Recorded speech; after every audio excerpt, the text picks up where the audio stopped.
Автором идеи, безусловно, является Айдын. Он и пригласил меня, собственно, присоединиться к данному фонду. И мне очень понравилась, на самом деле, идея. Я очень аккуратно отношусь к какой-либо благотворительности.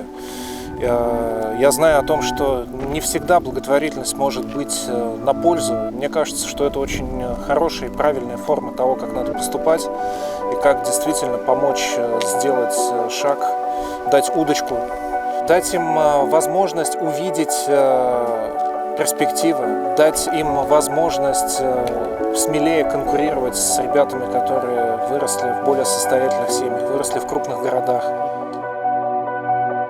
Собственно, наше будущее, на самом деле, оно сейчас...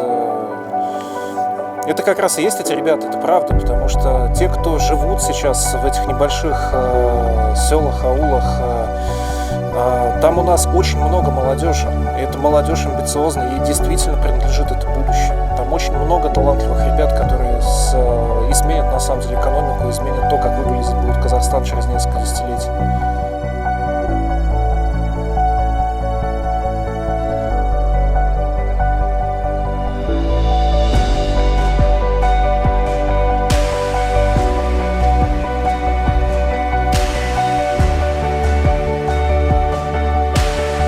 Это, наверное, те, кто умеют не отступать, не сдаваться, кто не боится конкуренции, кто не боится чего-то нового, кто не боится выйти за пределы, выйти за границы своего аула, за границы своей области, кто действительно амбициозен для того, чтобы бороться за какую-то свою мечту, рисковать, бояться, подвести кого-то. Все, кто участвует в Олимпиадах, они же берут на себя колоссальный риск, они все боятся, что у них не получится. Тем не менее, они идут, и у них получается. Это же действительно круто. Действительно, умы сейчас людей, и молодые ребята – это наш главный актив, который есть у страны. Не земли, не недра, именно люди, которые здесь живут. И, конечно, у ребят этот огонь в глазах есть. Они настоящие победители,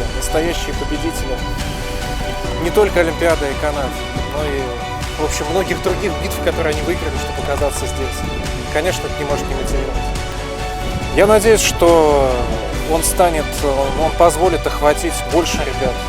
И не только тех, кто лучший в своем городе, в своем селе, в своем районе, но и тех, кто стремится к этому, у кого пока это не получается.